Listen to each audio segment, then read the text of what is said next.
Hi everybody, welcome to this day in history. We are actually doing things a little bit differently on this day in history. We got some birthdays to talk about, but no deaths to talk about.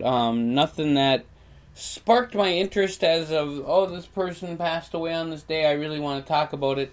So we're not going to talk about it. We're going to go right to the history, right to the cool stuff, and just talk about what's going on.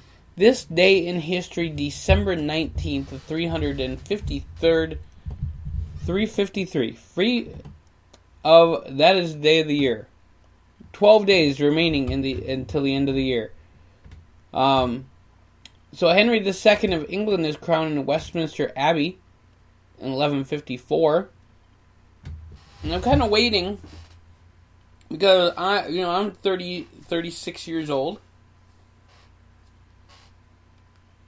Okay. And I'm waiting for the next King of England. And it would be a king because it would be Charles. Unless Charles abdicates the throne, then it would be William. So either way, it would be a king. And I'm waiting for that. I mean, I don't want Queen Elizabeth to die or anything. But it will just be a great and remarkable thing to actually live through that. And see a crowning of the new king of England when it does happen. In 1187, Pope Clement III is elected. Now I've seen, so it would be two popes. Because it would have gone from Pope John Paul II to Pope Benedict to Pope Francis. So I've seen two conclaves being called, and two new popes. Of course, Pope John Paul II was in 1978, so I was not alive then. So that was really interesting, and like I said, it's history defining, and I like that kind of stuff. And the Duchess of Brittany is married to Maximilian I, the Holy Roman Emperor by proxy.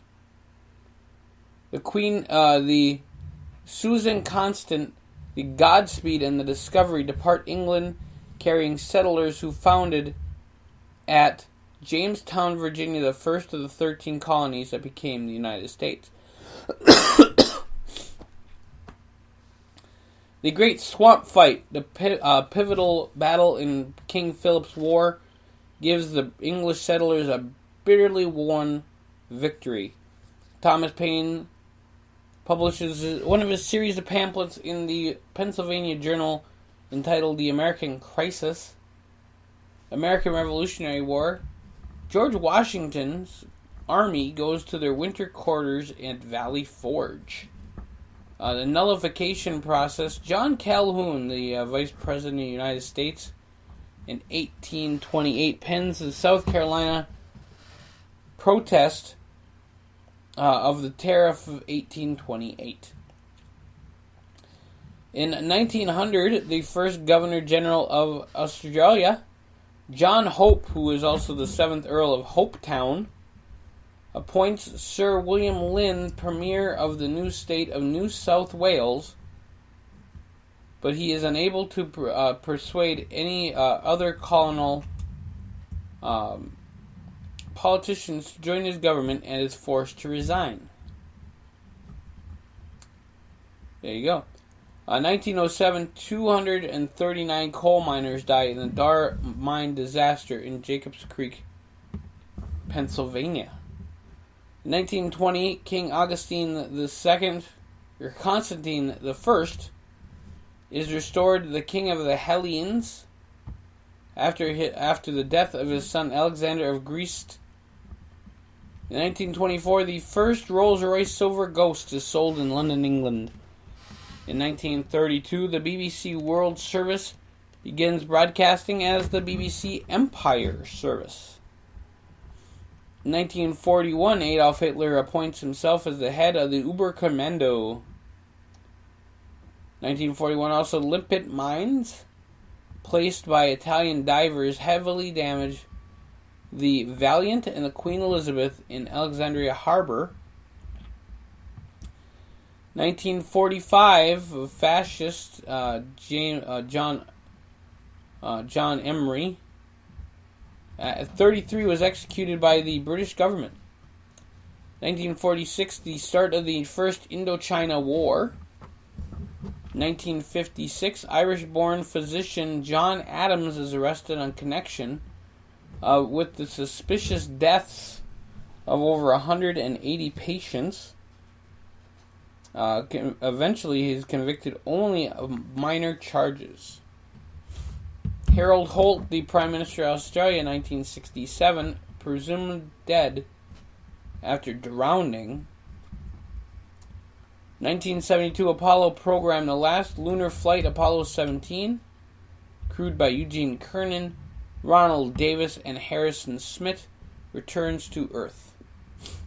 Nelson Rockefeller, sworn in as Vice President of the United States under Gerald Ford, under the provisions of the 25th Amendment to the Constitution, 1974, that happened. 1981, 16 lives are lost when the Penlee lifeboat goes into the aid of the stricken coaster Union Star on the heavy seas. 1983, the original FIFA World Cup trophy, the Jules Clement Trophy, is stolen from the headquarters of the Brazilian Federation in Rio de Janeiro, Brazil. 98, Clinton is impeached by the House of Representatives. 2000, you had riots erupt in Buenos Aires over their economic crisis. In 2013, the spacecraft Gaia, is launched by the Europeans. In 2016, a vehicle attack in Berlin kills and injures multiple people at a Christmas market. So like I said, we got a few births that I want to bring up today. Cicely Tyson, born 1924. Mean Gene Okerlund, 1942. Gotta love Mean Gene. Robert Urich, one of my favorite actors. You guys would remember him from, I think, Stacy Keach. Well, I remember him from Soap. I remember him from I think he was in a lot of soap operas. And in a lot of cool movies. But Robert Urich was awesome, so check him out. And he died, he was born in 1946, died in 2002. Jennifer Beals. Chris Angel was born today. Tyson Beckford. Melissa Milano was born today, 1972. Warren Sapp, 72. Jake the Snake Plummer, big-time football player for Arizona, born 1974. And Jake Gyllenhaal, born in 1980. It is Goa Liberation Day in Goa, India, and it is National Heroes and Heroines Day in Antigua. So you guys have a great rest of your day. That was This Day in History. We'll catch you here real soon on the Scott Show Podcast.